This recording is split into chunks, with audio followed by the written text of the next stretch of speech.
What's up, everybody? It's Trey Smith back with another episode of the College GameTime podcast. We are quickly becoming the #1 show for American athletic football fans, football and basketball when we get to basketball season. I hadn't been talking a lot of either lately because it's all been about the realignment season, the realignment cycle. As much as we want to start gearing up for football season, the realignment just continues to pull us back in, especially now. But today, we're going to get into a little bit of football. I got a special guest, especially you Memphis fans, I think will appreciate. Some of you probably will know and recognize him. But we're also going to talk a little realignment. Quite frankly, what inspired this particular episode is the fact that this whole realignment cycle, okay, all the expansion of the Big 12, all the smoke around the Pac-12, going back to really this whole past year. And then more recently, all the stuff with the ACC. We see SMU linked, but we saw San Diego State linked, but not Memphis. And I wanted to get an insider's perspective on this because from my vantage point, Memphis has one of the most valuable brands in the conference. I know their football has been a little down relative to what they were doing during the Mike Norvell years. Penny Hardaway hasn't exactly come in and hit it out of the park. I know he's still the son of Memphis, and he's killing it on the recruiting trail. I'm sure there's fans who would have liked to have seen some more progress in the actual tournament, maybe quicker. Of course, again, it looks like this season they're reloaded, ready to make another, or ready to try to make a special run. But regardless of all that, it was surprising to me that we didn't really see Memphis mainly in the mix with the Big 12 or ACC, Pac-12, whatever. But nothing with the ACC. Obviously, they were trying to get Stanford, Cal. I think they still are. They've got some pushback on that. SMU was linked in that mix. No Memphis. And then the Big 12 with all the stuff we were hearing from them. And I get it. Memphis is coming from a G5 conference, but still, like, there was just no smoke around them at all. And so I wanted to get some perspective on that. And then I wanted to also start to get some conversation as far as the upcoming season. The guy that I have getting ready to join me, I guess I could tell you now, is Frank Bonner II. He is a beat writer for the Memphis football team, and just going to get his perspective on the realignment, where Memphis, what's the expectations around, the future, like, what is the fan base's expectation for the future of the program as it pertains to conference realignment? And then what are the expectations from the fan base as it pertains to Memphis football in this upcoming season? Because I actually met Frank at AAC Media Days, and we were sitting next to each other day 2 during the press conferences. And I liked one of the questions he had asked Coach Silverfield when he was up doing his presser was, hey, what do you think about being picked 4th in the media poll? And Silverfield was like, yo, we haven't earned the right to be selected to go higher than that. And I kind of got the tone, the vibe that, like, from Silverfield's perspective, it's a put up or shut up type year. So I want to get Frank's perspective on that as well. And so I'm gonna punch him in. I'm going to punch him in here, but go ahead right now before I do, like, subscribe, comment at the end, share it with a friend. And as always, I so much appreciate your support and for you watching and really joining in to the community and discussions that we've been able to build in just a short time with this particular podcast. And let's see if we can't put the American Athletic Conference on the freaking map. So without further ado, let's bring in Frank. What's going on, man?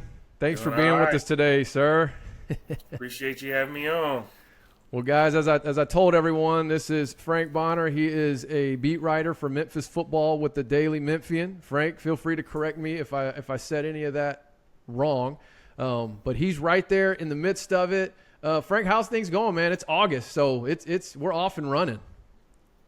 Yeah, I mean, everybody's smelling football in the air, back to going to practice, and just kind of itching for the season to start at this point. Yeah, and it's like everyone's itching for the season to start, but realignment season keeps pulling us back in. And so I kind of wanted to get your thoughts as someone that's right there kind of in the middle of everything with Memphis, who I believe is one of, all around football, basketball is one of the more valuable conferences, or one of the more valuable programs in the conference. What are the talk around town? What are the whispers that you hear as the realignment stuff starts to take off? And, you hear things about possibly SMU, and I've even seen Tulane. But, Memphis is never really in the mix. What are you hearing, and how is that talk going on your end? Yeah, and it's from a fan perspective, obviously the fans are frustrated and upset that Memphis keeps getting looked over and everything. But even like before the SMU stuff came out and the Pac-12 basically just got destroyed, Laird Veach would always say that, conversations are happening in the background and we're positioning ourselves to do what we need to do to, be attainable to other conferences. And that sounds good, but then when you look up and you see that SMU is being included in conversations, even Tulane is thrown out there, and Memphis is not. It's like, what are these background conversations actually leading to? Because Memphis, when Texas and Oklahoma left the Big 12, people were saying Memphis's name. Well, in this recent chaos of the Pac-12, I haven't seen much of Memphis, so I don't know what has happened in these last few months where it looks like Memphis may or may not even be on somebody's radar at this point. Yeah, and that's what I was going to ask. So from your vantage point, you don't even really know why that is, that they're continuously seem to be left out of that conversation this last go-around? I asked, so one of the hunches that I had, and I had asked the AD Laird Veach about it, is I said, does NIL potential play a role in conference's belief in thinking you should be a part? And he said from his perspective, this was some months ago, he said he hadn't heard NIL be a part of that conversation much, because my original thought was maybe conferences view Memphis as not having enough NIL potential to kind of compete at a Power 5 conference level in terms of recruiting. But if that's not the case, I don't know if the presidents and things who are making these decisions obviously come from an older generation. I don't know if they still have an older outlook on the city. Some of the negative publicity that Memphis used to get, years back, I don't know if that is part of keeping Memphis out and keeping the city of Memphis out. I don't have 100% estimate or guess on what it is, but I don't know if city perception is part of that.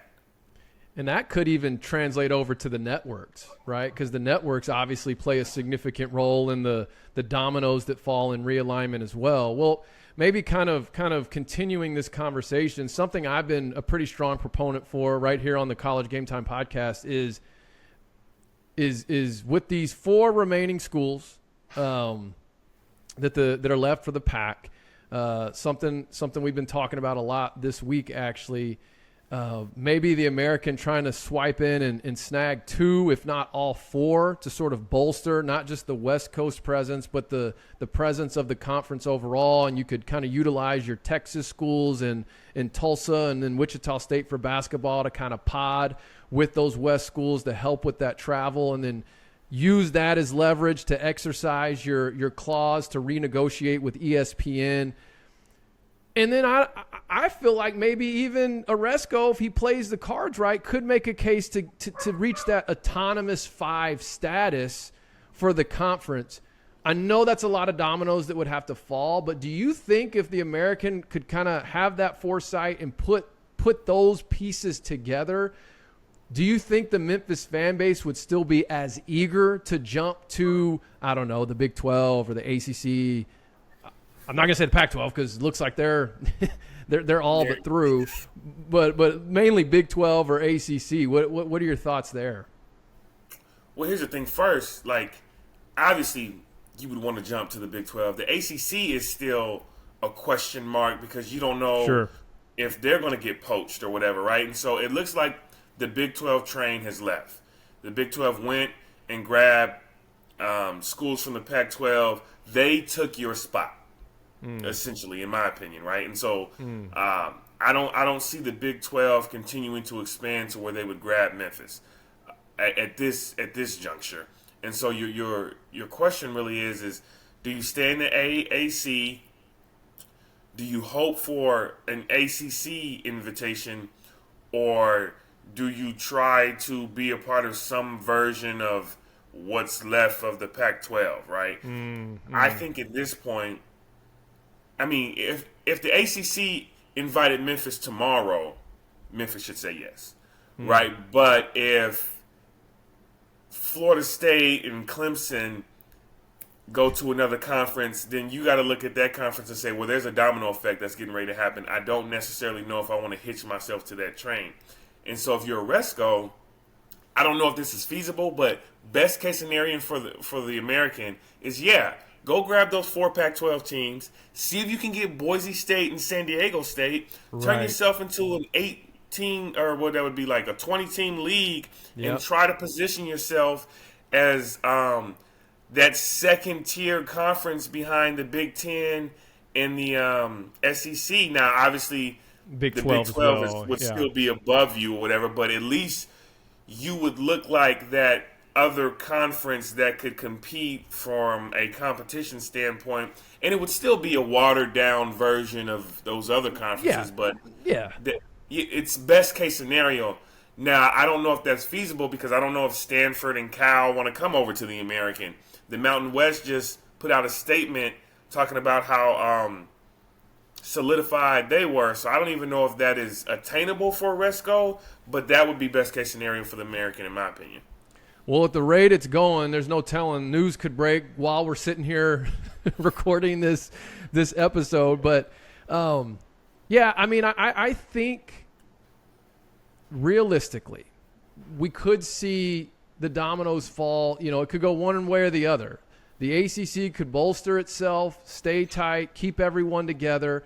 The AAC doesn't add anything, and they're kind of still in that mid-tier of where they're at. Or if they can get those PAC schools, which with a longer-term play of adding a Boise and a San Diego State, then the ACC does start to unfold because they get poached by the SEC and Big Ten, because Big Ten have been linked to North Carolina and Virginia, SEC, and Miami, actually, the SEC with Florida State and Clemson. All of a sudden, we're looking a couple years down the road, maybe not even that long, but the AAC is suddenly, I don't know, 4th in the pecking order. You've got the SEC Big Ten on the football side that no one's going to touch them, to your point. I mean, we're talking watered down version, which is fine because, you know, at some point, like, you've got to do the best you can do with what's left. Right. Then the Big 12, I would say, would be 3rd, and they would for sure be the top basketball brand overall. But then you have the AAC, and it's like, okay, there may be some media distributions that you could renegotiate, that you could position yourself maybe pretty nicely to put together a conference full of parity, a competitive conference. And anyways, I just didn't know if something like that would appease Memphis fans, or if it's always still going to be, no, we want to get to, the Big 12 or whoever. I think Memphis fans would, at this point, Memphis fans are probably like, we have to take the crumbs that we can get, right? So I think Memphis fans would view that as a better situation, but they would still applaud the AAC for pulling that off and still be upset with the University of Memphis for not being able to be in the Big 12.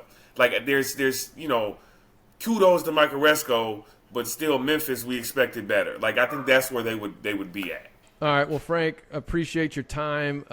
Got one last question. I feel like it'd be dumb of me to let you go without talking a little bit of football. So as someone who's in the mix every day, been full swing for, I guess, a week or so now, you were the one that asked Coach Silverfield at AAC Media Days about, what his thoughts were on being picked fourth to finish fourth.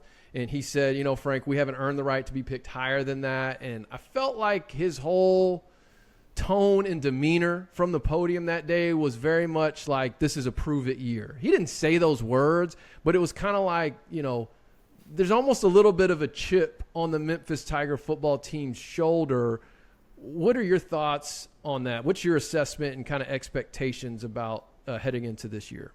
Yeah, for one, I mean, Silverfield has a very realistic expectation of what people outside the program expect out of this year from Memphis, considering the fact that they went 7-6 last year, 6-6 the year before that, and so he understands that. But inside of that locker room, I mean, he said it on the first day that they're chasing a conference championship, right? I mean, they feel that they have the talent, and one of the things that was most interesting to me was Seth Hennigan is heading into his third year. And he said that he feels like this is the most talented team he's had since he's been in Memphis. And then on top of that, Joseph Skates said that he feels like this is the most talented team he's ever been on since he's been playing football in his life. And so to hear those comments, they believe that they have the recipe to be one of those top-tier teams in the conference. They're high on, transfer receiver Demir Blankumsey.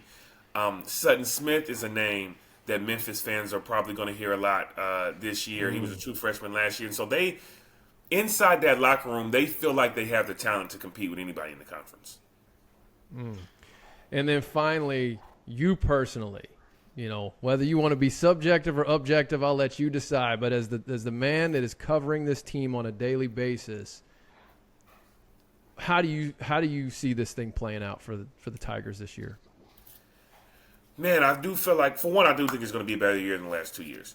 Now, I do feel like they have talent on paper. Now, the only thing that catches me up is I thought that receiver room heading into last year looked good on paper, and they didn't really produce at the level I thought they should have. So, I think the schedule works out in their favor, right? They play a tough Tulane team at home. Tulane hasn't beat Memphis in Memphis in a long time. They play SMU at home. And so looking at the schedule, the offensive line is expected to be better. And the two main things that they've struggled with the most since I've been covering this team is the run game. If they get the run game going, I think Memphis will have a good year. Now, I'm not saying they're going to win the league, but I think in those last 3 weeks of the season, I think they can still mathematically be in contention in making the championship game. I think that's where Memphis wants to be, and we'll see how those last 3 weeks play out. All right, man. Well, I mean, Frank, appreciate you joining the College GameTime podcast. Before we sign off, why don't you tell everybody where they can find you? I've got your social up on the screen for those that are watching on YouTube, but we've got listeners on Spotify, Apple, and other streaming platforms. Where can everybody find you? Yeah, like he said, for one, Twitter, Frank_Bonner, then the number 2. You can check the things that I write at dailymemphian.com, or you can just type Frank Bonner Daily Memphian and all my articles will come up. Anybody who reads it, I always appreciate the support. The Daily Memphian appreciates the support, and thank you, Trey, for having me on. Oh, man, absolutely. Maybe we can do it again once we actually get some football season for sure, up and rolling.